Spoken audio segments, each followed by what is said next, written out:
शिव शिव रुद्रेश्वराय शिवकर स्वर प्रिय लिंगेश्वराय भूतनाद शिव नर्दन प्रियाय सकल लोक सर्व साक्षि स्वरूप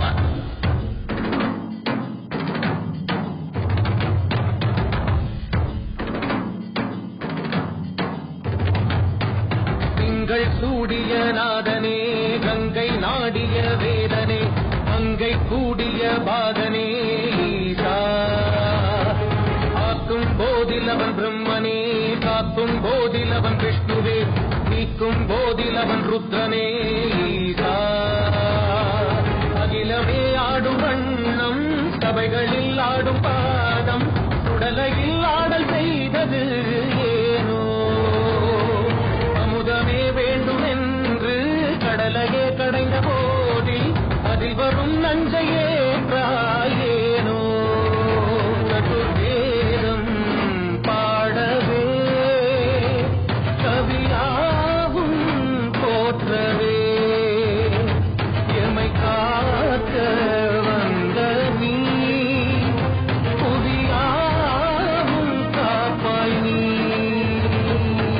ஜெய ஜெய சங்கர ஹர ஹர சங்கர ஜெய ஜெய சங்கர ஹர ஹர சங்கர ஜெய ஜெய சங்கர ஹர ஹர சங்கர சிவ சிவ சிவ சிவ சிவ சிவ சங்கர ஜெய ஜெய சங்கர ஹர ஹர சங்கர ஜெய ஜெய சங்கர ஹர ஹர சங்கர ஜெய ஜெய சங்கர ஹர ஹர சங்கர சிவ சிவ சிவ சிவ சிவ சிவ சங்கர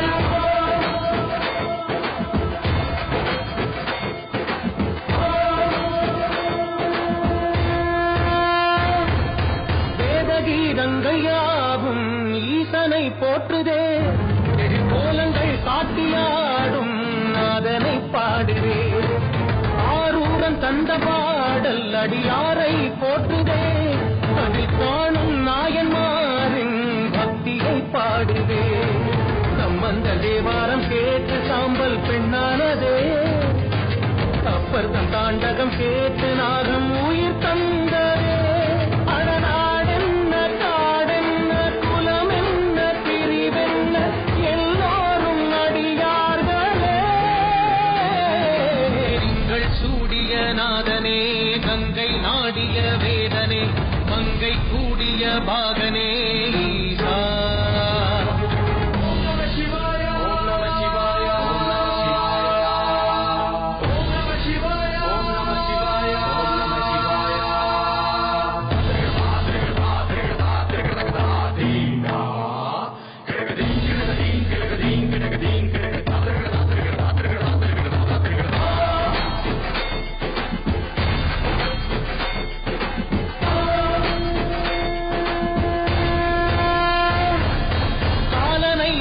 பாதம் வீதியில் சென்றதே காலமும் கடந்த தெய்வம் தூதனாய் நின்றதே அடியவர் உணவுக்காக பொதிசோறு சுமந்ததே அனைவரும் போற்றும் வண்ணம் அற்புதம் புரிந்ததே வேடந்த கண் தந்ததாலே புகழ் மேவினார் நந்தன் தந்தேகத்தை தந்தே சிவமாகினார்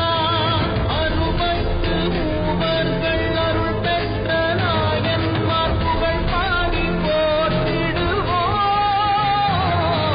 நீங்கள் சூடிய நாதனே கங்கை நாடிய வேதனே மங்கை கூடிய பாகனே ஈசா ஆக்கும் போதிலவன் பிரம்மனே காக்கும் போதிலவன் விஷ்ணுவே நீக்கும் போதிலவன் ருத்ரனே ஈசா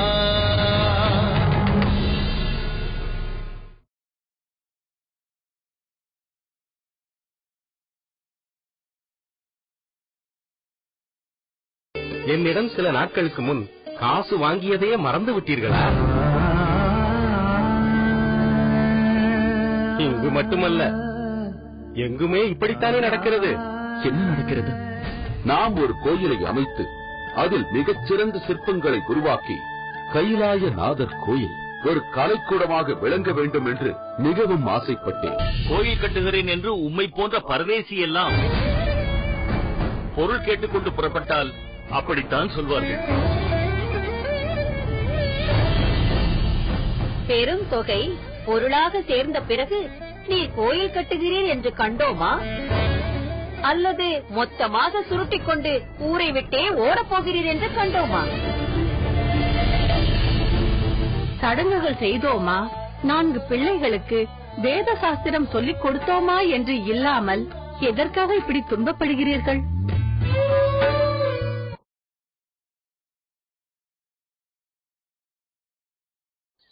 அன்பனே, என்னை போன்ற யோகிகளுக்கெல்லாம் வழிகாட்டியாக விளங்குபவர் சித்தர்களுக்கெல்லாம் தலைவரான திருமூலர்தான்.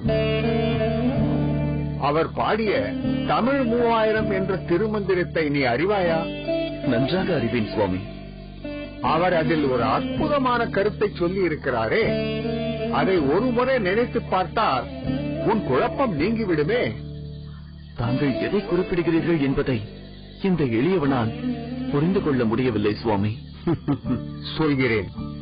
உள்ளம் பெருங்கோயில், ஊனுடம்பு ஆலயம், வள்ளல் பிராளார்க்கு வாய் கோபுரவாசல், தெள்ளத் தெளிந்தார்க்கு சீவன் சிவலிங்கம், கள்ளப் புலனைந்தும் காளாமணி விளக்கே. புரிந்து கொண்டேன் சுவாமி, புரிந்து கொண்டேன். மனமே கோயிலாக இருக்க முடியும் எனும்போது மனதிலே ஏன் ஒரு கோயிலை கட்ட முடியாது? கோயில் கட்ட வேண்டும் என்பதுதான் லட்சியமானால் அதை மண்ணிலே கட்டினால் என்ன, மனதிலே கட்டினால் என்ன? மண்ணிலே கட்டப்பட்ட எத்தனையோ திருக்கோயில்கள் கால வெள்ளத்தில் சிதிலமடைந்திருக்கின்றன. பல்வேறு கட்டங்களில் வெவ்வேறு மாற்றங்கள் அடைந்துள்ளன. ஆனால் என் மனக்கோயிலில் நான் கட்டும் கோயில் ஒருபோதும் பழுதடையாது, மாற்ற முடியாது. அதனால் நாளை முதலே இறைவனுக்கு என் மனதிற்குள்ளே ஒரு கோயிலை கட்ட தொடங்கி விடுகிறேன்.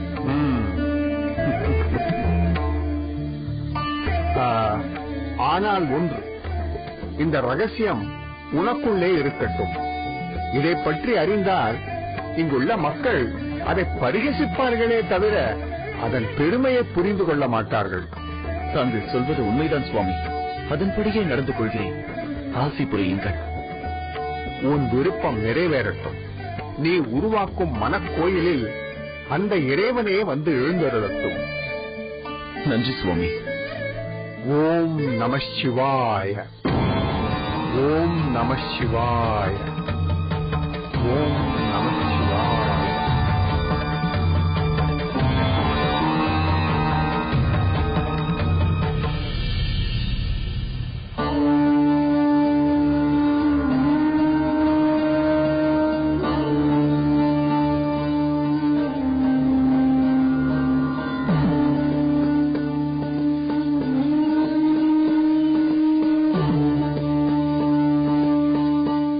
இறைவா, திருவாவடுதுறையில் எழுந்தருளி திருமூலர் பாடிய திருமந்திரம் உண்மை என்றால் அதை ஆதாரமாக கொண்டு சிவயோகியார் எனக்கு காட்டிய பாதை சத்தியம் என்றால் நான் இன்று முதல் தொடங்கி நாள்தோறும் என் மனதிற்குள்ளே படிப்படியாக உருவாக்கப் போகும் திருக்கோயில் எந்த தடையுமின்றி முழுமை பெற்று தாங்கள் அதில் குடிக்கொண்டு வாசம் புரிய அருள் புரிய வேண்டும்.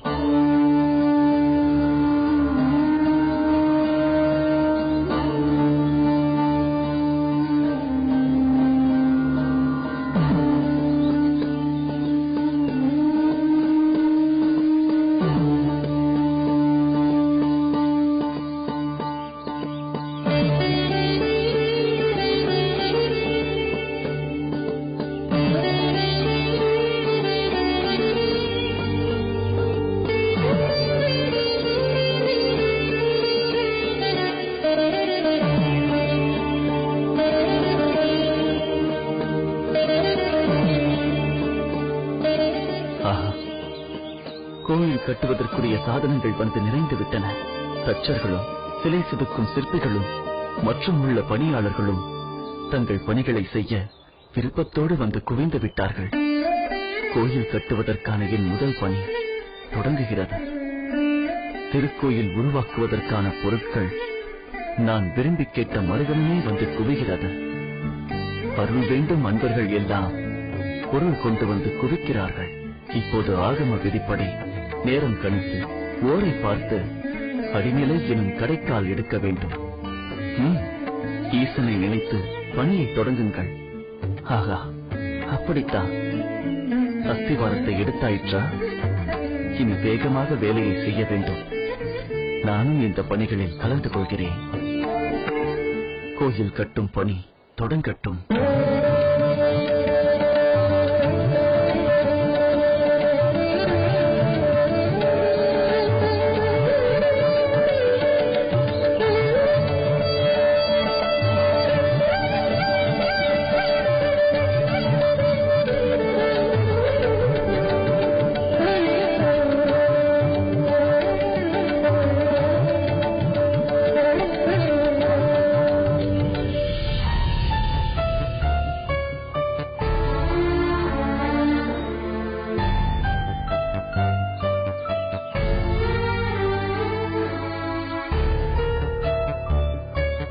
பூசலாரே, பூசலாரே, என்ன அதிசயம் இது! அமர்ந்தது அமர்ந்தபடி தியானத்தில் ஆழ்ந்து விட்டாரே. நாம் அழைத்தது கூட இவருக்கு கேட்கவில்லையே. கோயில் கட்ட வேண்டும் என்று ஆர்வத்தோடு இருந்த இவர் அது முடியாமல் போனதால் தவ வாழ்வை மேற்கொள்வோம் என தியானத்தில் ஆழ்ந்து விட்டார் போல் தெரிகிறது.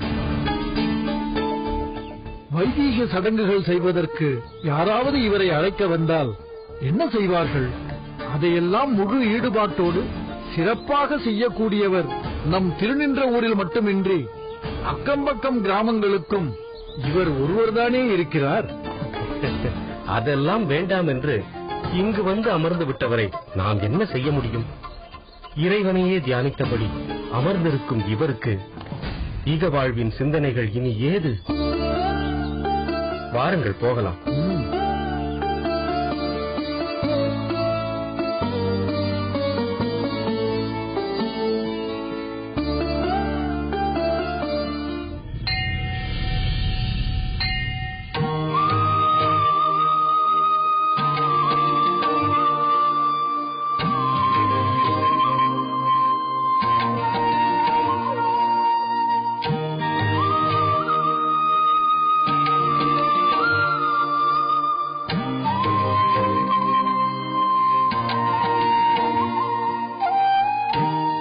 மன்னர் ராஜசிம்ம பல்லவருக்கு எங்களது பணிவான வணக்கங்கள். வாருங்கள் பாருங்கள். ஜோதிடரே, நான் தங்களை எதற்காக அழைத்தேன் என்பது தெரியுமா? மன்னவா, இந்த திருக்கோயிலை கட்டுவதற்கு அடிக்கல் நாட்ட நாள் குறித்து தரும் பாக்கியம் பெற்ற இந்த அடியேனுக்கு இன்று அதன் குடமுழுக்கிற்கும் நாள் குறிக்கும் வாய்ப்பு கிடைக்கப் போகிறதே என்பதை நினைக்கும் போது என் மனம் மிகவும் மகிழ்ச்சி அடைகிறது. அதற்காகத்தானே மன்னவா என்னை அழைத்திருக்கிறீர்கள். ஜோதிடரான தங்களுக்கு இதெல்லாம் புரியாமல் இருக்குமா என்ன? எப்போது குடமுழுக்கிற்கு நாள் குறிக்கலாம் என்பது பற்றி ஏதேனும் நாட்கள் பார்த்தீர்களா? இது கார்த்திகை மாதம், இடையில் மார்கழி விட்டு தை மாதத்தில் 2-3 நாட்களை குறித்து வந்திருக்கிறேன். அவைகளை நமக்குள் பரிசீலனை செய்து ஒரு நாளை தேர்ந்தெடுக்கலாம். இதில் தேர்ந்தெடுப்பது என்ற பிரச்சனைக்கே இடமில்லை. நீங்கள் குறித்து தரும் நாட்கள் ஒவ்வொன்றும் சிறப்பானவையாகத்தான் இருக்கும். அதற்கு முன்னால் சிற்பியாரிடம் ஒரு விஷயத்தை தெளிவுபடுத்திக் கொள்ள வேண்டும். கேளுங்கள் மன்னவா. தை திங்களுக்குள் கோயில் பணிகள் யாவும் நிறைவு பெற்று விடுமா? நிச்சயம் நிறைவேற்றி விடுவோம் மன்னவா. தாங்கள் முழு நம்பிக்கையோடு நம் சோதிடர் குறித்து தரும் முதல் நாளையே தேர்ந்தெடுக்கலாம். சொல்லுங்கள் சத்யானந்தரே. தை திங்கள் 15ஆம் நாள் பஞ்சம திதி ஆயில்ய நட்சத்திரத்தில் கும்பாபிஷேகத்தை நடத்தினால் மிகவும் சிறப்பாக அமையும். அது போன்ற சிறந்த நாட்கள் எப்போதோ ஒரு முறைதான் வரும். நீங்கள் என்ன சொல்கிறீர்கள் தர்மலிங்கனாரே? சோதிடர் கூறும் அதே நாளையே உறுதி செய்து விடலாம் மன்னவா. அதற்குள் அனைத்து பணிகளும் நிறைவு பெற்றுவிடும். கும்பாபிஷேகத்திற்கு முன்னால் என்னென்ன செய்ய வேண்டும் என்பதை கூறுங்கள். மிகவும் முக்கியமாக அஷ்டபந்தனு செய்ய தேவையான பொருட்களை தருவிக்க வேண்டும். அதில்தான் சிவலிங்கத்தை பிரதிஷ்டை செய்ய வேண்டும். ஏனென்றால் அஷ்டபந்தனம் செய்த கந்தகத்தில் சுவாமியை பிரதிஷ்டை செய்தால்தான் அடுத்த குடமுழுக்கு செய்ய போகும் 12 ஆண்டுகள் வரை ஆடாமல் அசையாமல் நிலை பெற்று நிற்கும். சிற்பியாரே, அஷ்டபந்தனம் என்றால் என்ன? கொம்பருக்கு, சுக்காந்தூள், குங்குலியம், கற்காவி, செம்பஞ்சு, சாதிலிங்கம், தேன்மெழுகு, எனும் 7 பொருட்களையும் சேர்த்து நன்றாக இடித்து 8வது பொருளான எருமை வெண்ணெயில் கூட்டி மெழுகாக எடுக்க வேண்டும். அதுதான் அஷ்டபந்தனம். ஓ, இதில் இவ்வளவு விஷயங்கள் இருக்கிறதா? ஜோதிடரே, கும்பாபிஷேகம் என்றால் என்ன? கும்பத்தில் இருக்கும் இறைவனை பிம்பத்தில் கொண்டு வருவதுதான் கும்பாபிஷேகம். அது எப்படி நிகழ்கிறது? பஞ்சபூதங்களில் நிலத்தின் தன்மை மண்ணிலான குடமாக விளங்குகிறது. நீர் அந்த குடத்தில் இருக்கும் ஜலமாகிறது. நெருப்பு யாகத்தீயாக திகழ்கிறது. காற்று மந்திர ஒலியாக பரவுகிறது. ஆகாயம் எங்கும் சென்று அங்கிருக்கும் தேவரையும் வரவழைக்கிறது. இப்படி பஞ்சபூதங்களின் சேர்க்கையோடு கும்பத்தில் நீராக இருக்கும் இறைவனை பிம்பத்தில் அபிஷேகம் செய்வதன் மூலம் ஆவாகனம் செய்வதுதான் கும்பாபிஷேகம். இறைவனுக்கு குடத்தில் இருக்கும் நீரால் திருமுழுக்கு செய்வதால் இதை குடமுழுக்கு என்கிறார்கள். திருஞான சம்பந்தர் பூம்பாவையை எழுப்பும் போது பெருஞ்சாந்தி காணாதே போதியோ பூம்பாவா என்கிறார். இங்கு பெருஞ்சாந்தி என்பது கும்பாபிஷேகத்தை குறிக்கிறது. சிவாகம விதிப்படி மந்திரம், பாவனை, கிரியைகளால் மந்திர திருமேனியில் இருக்கும் ஈசனை லிங்க திருமேனியில் நிறுத்துவதே கும்பாபிஷேகம். சுவாமி, இவர்கள் கும்பாபிஷேகத்தின் மகிமையை பற்றி சொல்ல சொல்ல எப்போது நாம் நம் கைலாயநாதர் ஆலயத்தில் அதை செய்து பார்க்க போகிறோம் என்ற ஆவல் எழுகிறது. அதற்குரிய நாளைத்தான் நாம் தேர்ந்தெடுத்து விட்டோமே.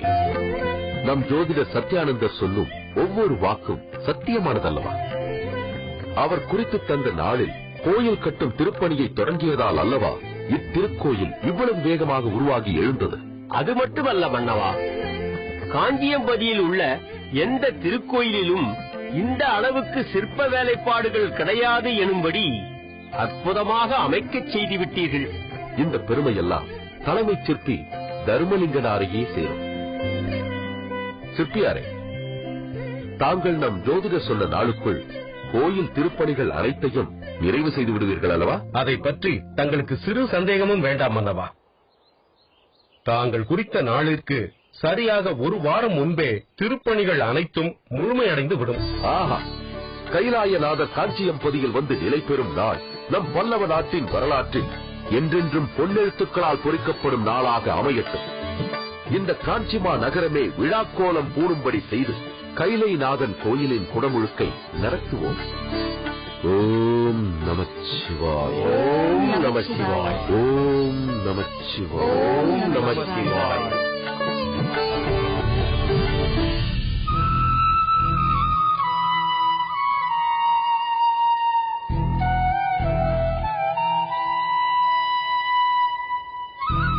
என்ன சொக்கலிங்கம் இது?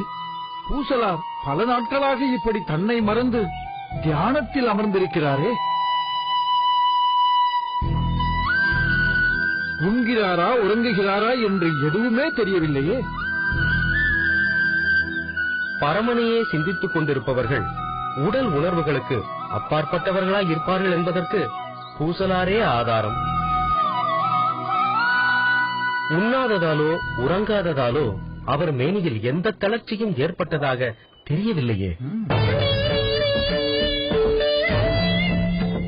இந்த ஊரில் உள்ளவர்கள் இவர் நம்மை கண்டால் பொருள் கேட்பார் என்பதற்காக இவரையே ஒதுக்கி வைத்தது போல் நடந்து கொண்டார்கள். ஆனால் இவரோ இந்த ஊரையே ஒதுக்கி வைத்தது போல் இங்கு வந்து அமர்ந்து விட்டாரே.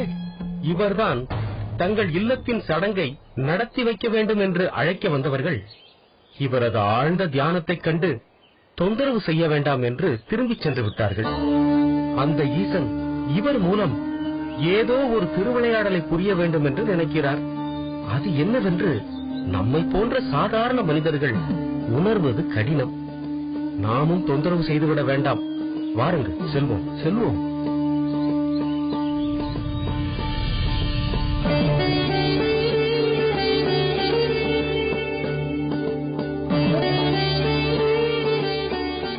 ஆஹா, திருக்கோயில் முழுமையடைந்து விட்டது.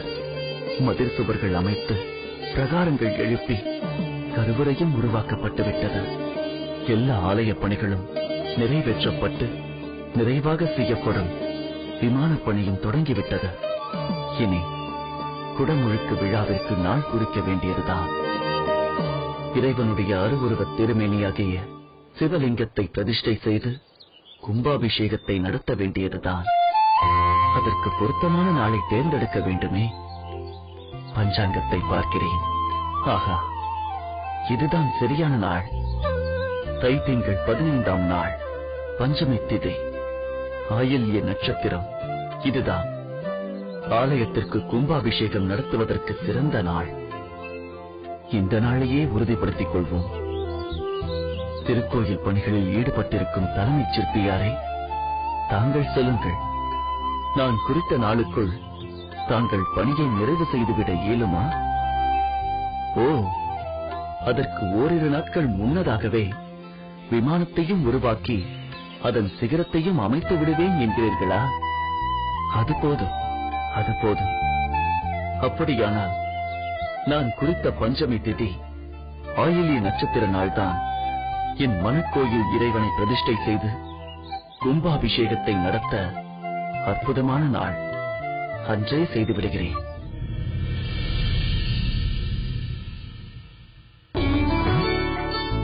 இந்தாருங்கள்.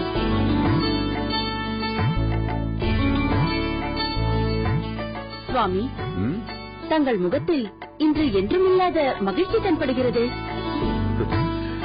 அதற்கு காரணம் நீ அறிந்ததுதானே தேவி.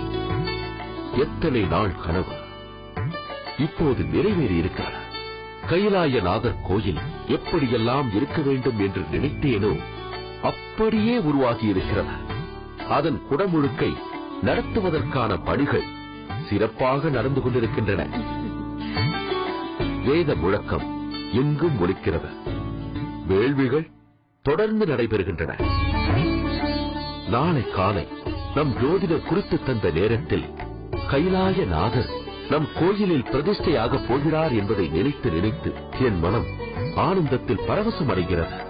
சுவாமி, நாளை அதிகாலையிலேயே எழுந்து நீராடி கோயிலுக்கு சென்று கும்பாபிஷேக பணிகளை பார்க்க வேண்டுமல்லவா?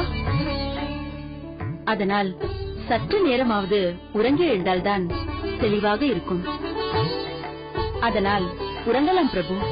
கௌரமாதேவி, நீ சொல்வதும் சரிதான். ஆனால் என் மனதில் நிறைந்திருக்கும் மகிழ்ச்சியின் காரணமாக எனக்கு உறக்கம் வருமா என்றே தெரியவில்லை. இருந்தாலும் நீ சொல்வது போல் சிறிது நேரமாவது உறங்கினால்தான் நல்லது. அப்படி சொல்லுங்கள்.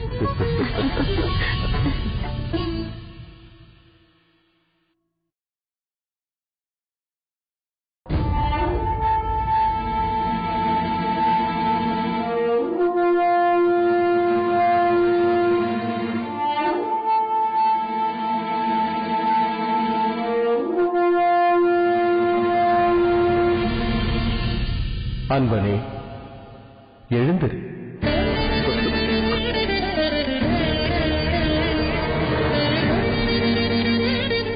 நீ உருவாக்கியிருக்கும் ஆலயத்தில் நாளை குடமுழுக்கு விழா நாள் என்று தேர்ந்தெடுத்திருக்கிறார். ஆம் சுவாமி. ஆனால் திருநின்ற ஊரில் வாழும் பூசலார் எனும் பெயர் கொண்ட எனது பக்தன் நீண்ட நாட்களாக முயற்சி செய்து அவன் உருவாக்கியுள்ள திருக்கோயிலில் நாளை அதே நேரத்தில்தான் குடமுழுக்கு செய்ய நாள் குறித்திருக்கிறார். ஆகையால் நான் நாளை அந்த குடமுழுக்கு விழாவுக்கு சென்று அங்கு பிரதிஷ்டை செய்யப்படும் சிவலிங்கத்திற்குள் எழுந்தருளப் போகிறேன்.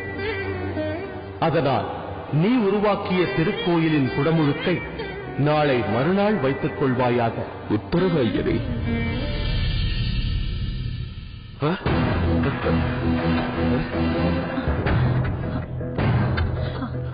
சுவாமி, என்னவாயிற்று? தேவி, இறைவன் என் கனவில் தோன்றி நமது கோயில் குடமுழுக்கை நாளை மறுநாள் வைத்துக் கொள்ளும்படி கூறிவிட்டார். என்ன, இறைவனே தங்கள் கனவில் தோன்றினாரா? ஆம் தேவி. அவரே அப்படி ஆணையிட்டார் என்றால் இதற்கு ஏதேனும் காரணம் இருக்க வேண்டும். ஆம் தேவி. திருநின்ற ஊரில் உள்ள பூசலார் என்ற பக்தர் ஒரு கோயிலை கட்டியிருக்கிறார். அவரும் நாளைய தினம்தான் அவர் கட்டியிருக்கும் கோயிலுக்கும் குடமுழுக்கு செய்ய போகிறாராம். அதனால் நான் நாளை அங்கு செல்ல வேண்டுமாகலாம், நீ நாளை மறுநாள் குடமுழுக்கை நடத்துவாயாக என்று ஈசன் கட்டளையிட்டிருக்கிறார். இப்போது என்ன செய்ய போகிறீர்கள்? இறைவனை ஆணையிட்ட பிறகு இதை பற்றி விவாதிப்பதற்கு என்ன இருக்கிறது? நமது கோயில் குடமுழுக்கை நாளை மறுநாள் நடத்துவதற்குரிய ஏற்பாடுகளை செய்து வருகிறேன். அப்படியே செய்யுங்கள்.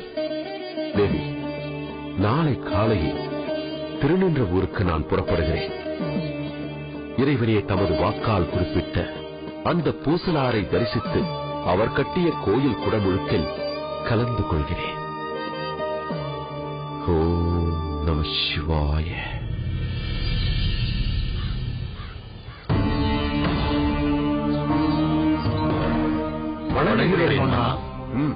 வாழ்க எங்கள் மாமன்னர் ராஜசிம்ம பல்லவர், வாழ்க எங்கள் பல்லவ நாட்டின் சிம்மக்கொடி. ஊர் பெருமக்களே, நீங்கள் என்னை காண வந்தது எனக்கு பெரும் மகிழ்ச்சியை தருகிறது. மன்னவா, ராஜ தரிசனம் எங்களுக்கு கிடைத்த மாபெரும் பாக்கியம் அல்லவா? நாங்கள் தேடி வந்தாலும் அவ்வளவு எளிதில் அரசவைக்கு வந்து தங்களை தரிசிக்க இயலாதே. அத்தகைய தாங்கள் இந்த எளிய கிராமத்தில் எழுந்தருளி இருக்கிறீர்கள் என்றால் அது எங்களுக்கு கிடைத்த பெரும் வாய்ப்பல்லவா? மன்னவா, பல்லவ நாட்டின் பெருமக்கள் தங்கள் மீது எந்த அளவிற்கு பக்தி கொண்டிருக்கிறார்கள் என்பதை காணும் போது எங்கள் உள்ளம் பரவசமடைகிறது. இன்று காஞ்சிபுரத்தில் தாங்கள் உருவாக்கிய கைலாயநாதர் கோயில் குடமுழக்கு என்பதை அறிந்து அதற்கு இங்கிருந்து பெரும் கூட்டமாக புறப்பட இருந்தோம். ஆனால் திடீரென்று பறை அறிவிக்கப்பட்டு நாளை தள்ளி வைக்கப்பட்டிருக்கிறது என்பதை அறிந்தோம். அதற்கு என்ன காரணம் என்பதை நீங்கள் அறிவீர்களா? கோயில் பணிகளில் ஏதேனும் ஒரு பிரதான பணி நிறைவடைய தாமதமாகி இருக்கலாம் என்று நாங்கள் நினைத்தோம். அப்படி ஏதுமில்லை. அனைத்து பணிகளும் முழுமை அடைந்து விட்டன. ஆனால் இந்த திருநின்ற ஊரில் பூசலார் என்பவர் உருவாக்கிய திருக்கோயில் குடமுழுக்கு நடைபெறுவதால் முதலில் அது முடிந்து பிறகு என் கோயில் குடமுழுக்கு நடக்க வேண்டும் என்று அதை தள்ளி வைத்தேன்.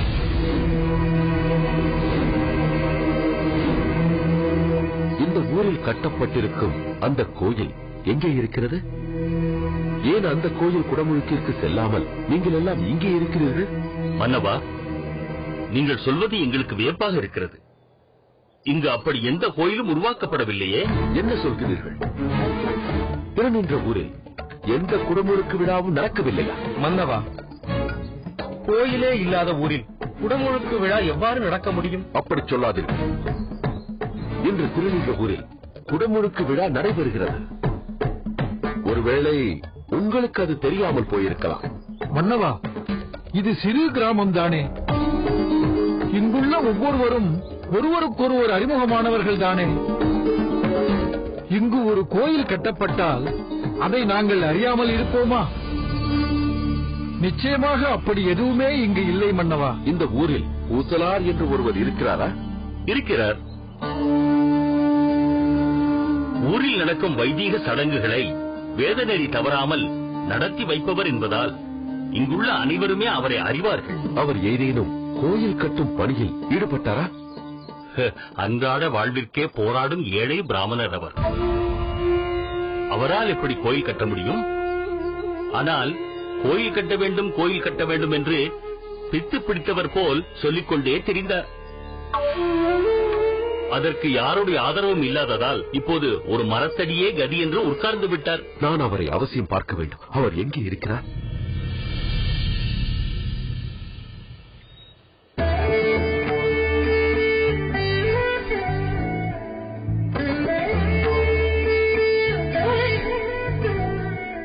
ஆஹா, கோயிலை சுற்றியும் எண்ணற்ற மக்கள் சூழ்ந்திருக்கிறார்கள். அதோ அங்கே வேள்வி நிறைவடைந்து சிவாச்சாரிய பெருமக்கள் திருக்குடங்களை தங்கள் கரங்களில் எடுத்து சிரத்தில் வைத்துக் கொள்கிறார்கள்.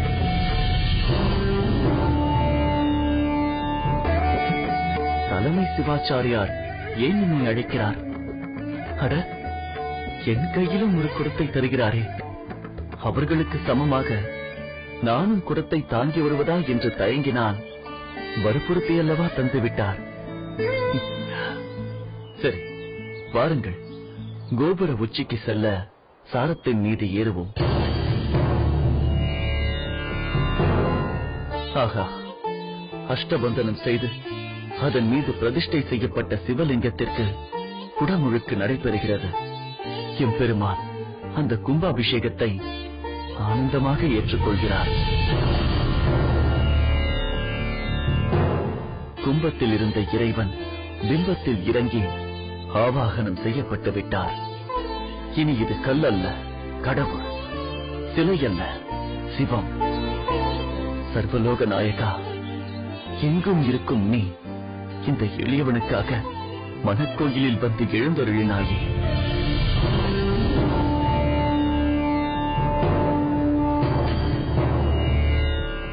வலிமைக்கும் வலிமையான நீ எளிமைக்கும் எளிமையான என் இதய கோயிலில் வீற்றிருந்து குடமுழுக்கை ஏற்றுக்கொண்டாயே. என்னே உன் கருணை, என்னே உன் கருணை.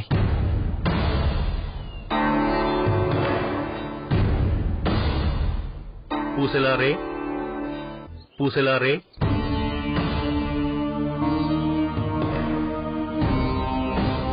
தாங்கள் ஏதோ கோயில் கட்டியிருப்பதாகவும் இன்று அதற்கு குடமுழுக்கு விழா நடக்கப் போவதாகவும் சொல்லி அதை காண வேண்டும் என்பதற்காக பல்லவ நாட்டின் மாமன்னரான ராஜசிம்மர் வந்துள்ளார்.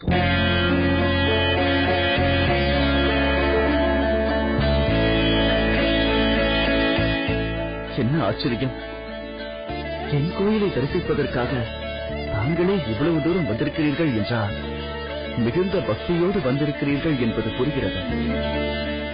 மன்னவா, நான் கட்டியிருக்கும் கோயிலை பற்றி என்னை தவிர வேறு யாருக்குமே தெரியாதே. தங்களுக்கு எப்படி தெரிந்தது? பூசலாரே, நான் காஞ்சியம்பதியில் கைலாயநாதர் கோயில் கட்டுவதை பற்றி தாங்கள் அறிவீர்களா? நான் நன்றாக அறிவேன் மன்னவா. அந்த பணி தொடங்கிய காலகட்டத்தில் அடியேனும் ஒரு முறை அங்கு வந்து பார்த்துவிட்டு வந்தேன். அந்த திருக்கோயில் பணி நிறைவடைந்து விட்டது.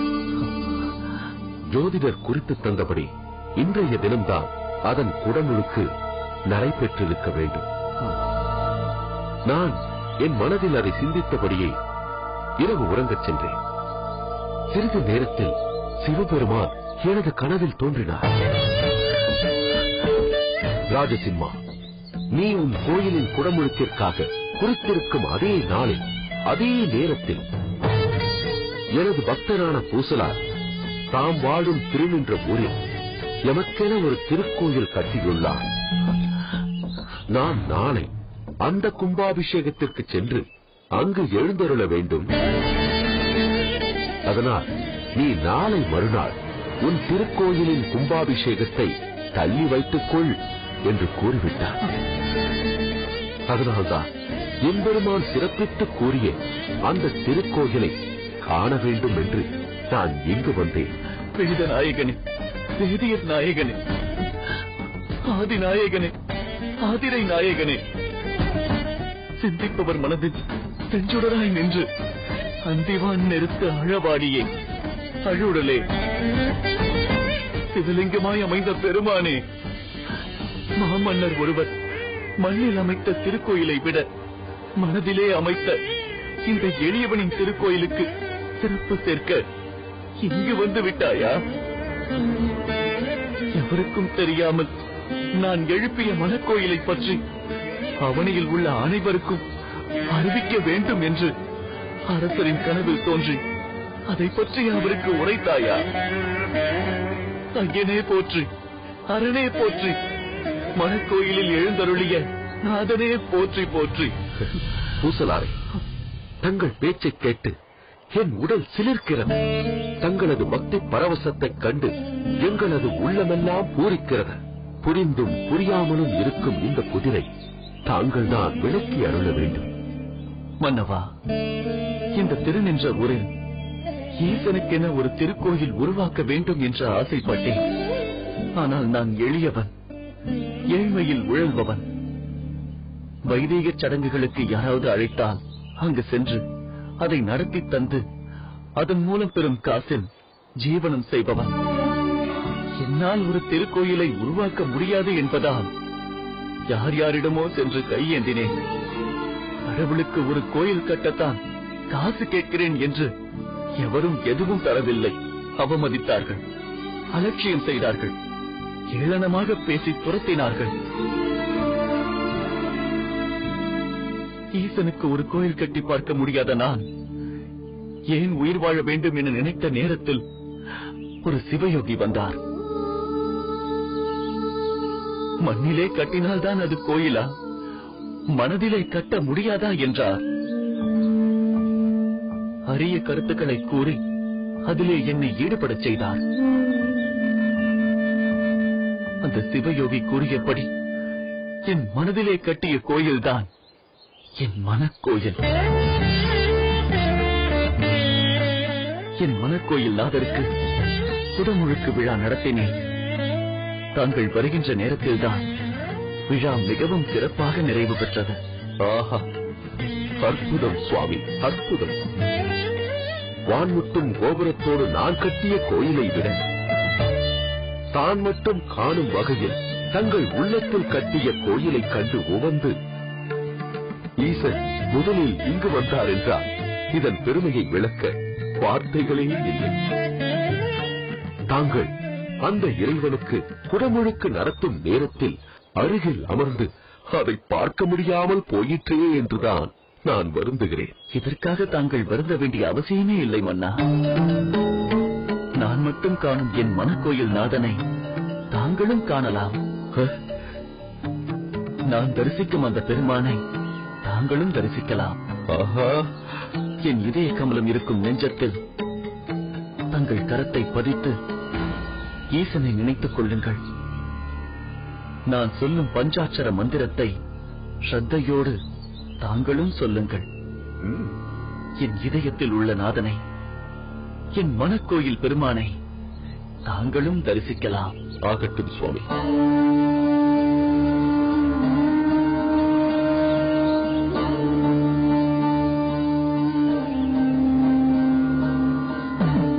ஓம் நம சிவாய. ஓம் நம சிவாய. ஓம் நம சிவாய. ஓம் நம சிவாய. ஓம் நம சிவாய. ஓம் நம சிவாய. ஓம் நம சிவாய. ஓம் நம சிவாய. ஓம் நம சிவாய.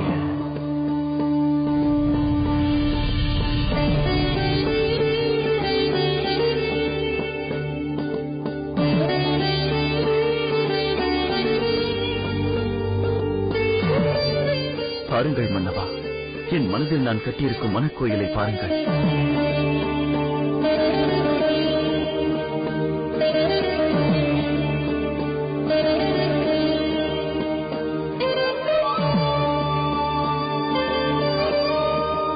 இறைவா போற்றி, எந்தையை போற்றி.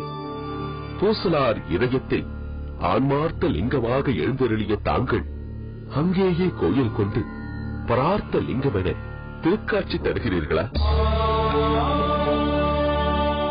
அவரது இதய கமலத்தில் காணும் காட்சியை அடியேனும் காணும்படி அருள் புரிந்தீர்களா? மன்னவா, எனது இதயத்தில் மட்டுமல்ல, தாங்களும் தங்கள் இதயத்தில் ஒரு திருக்கோயிலை உருவாக்கிக் கொள்ளலாம். நானும் நீங்களும் மட்டுமல்ல, இறைவன் மீது பக்தி கொண்ட ஒவ்வொருவரும் தங்கள் உள்ளத்தில் ஒரு உன்னதமான கோயிலை உருவாக்கிக் கொள்ளலாம். உள்ளம் பெருங்கோயில், ஊனுடம்பு ஆலயம் என்ற திருமூலரின் திருவாக்குத்தான் எனக்கு இந்த மார்க்கத்தை சுட்டிக்காட்டியது. சுவாமி, உள்ளம் பெருங்கோயில் என்ற உண்மையை இதோ இப்போது இந்த கோயிலில் நின்றே பார்த்துக் கொண்டிருக்கிறேன்.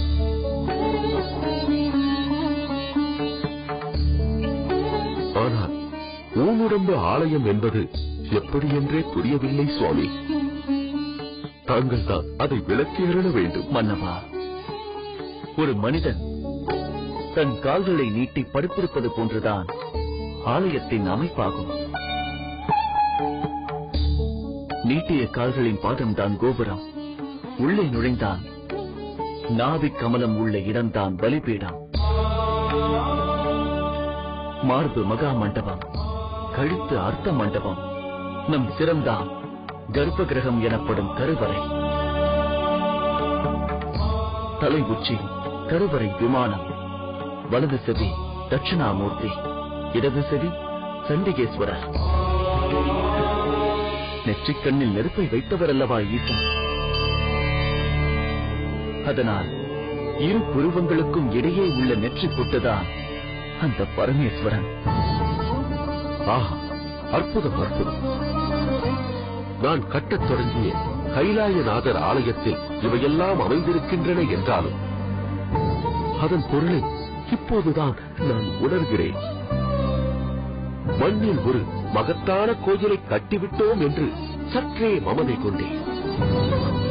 ஆனால் அதைவிட மனதில் கட்டிய கோயிலே சிறப்பானது என்று மகேஸ்வரன் எனக்கு உணர்த்திவிட்டார். அப்படி சொல்லாதீர்கள் மன்னா. இறைவன் தங்கள் திருக்கோயிலில் எழுந்தருள மாட்டேன் என்றா சொல்லிவிட்டார்? இல்லையே, ஒரு நாள் தாமதமாக வருகிறேன் என்றுதானே கூறினார். நாளை கைலாயநாதர் ஆலயத்தில் நடக்க இருக்கும் குடமுழுக்கு விழாவிற்கு நான் அவசியம் வந்து கலந்து கொள்வேன். மன்னவா, இறைவனின் ஒவ்வொரு செயலுக்கும் ஒரு பொருள் உண்டு. சொல்லுங்கள். எல்லாமான பரம்பொருளுக்கு, எங்கும் நிறைந்த இறைவனுக்கு ஒரே நேரத்தில் இரு இடங்களில் எழுந்தருளுவது என்பது இயலாத காரியமா என்ன? ஆனால் மனதில் நான் கட்டிய கோயிலின் மகிமையை அனைவருக்கும் உணர்த்த வேண்டும் என்பதற்காகவே இவ்விதம் செய்திருக்கிறார் ஈசன். இந்த அடியவனை மற்றொரு அடியவரான தாங்கள் அறிந்து கொள்ள வேண்டும் என்பதற்காகவே இத்தகைய திருவிளையாடலை நடத்தியிருக்கிறார்.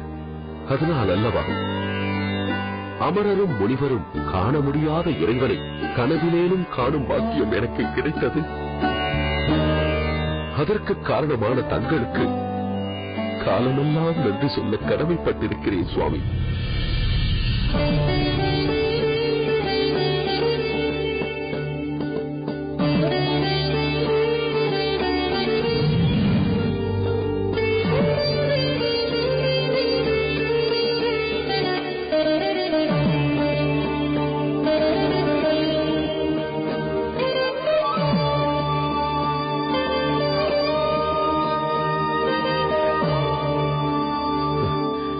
சுவாமி, மன்னவா, என்ன இது?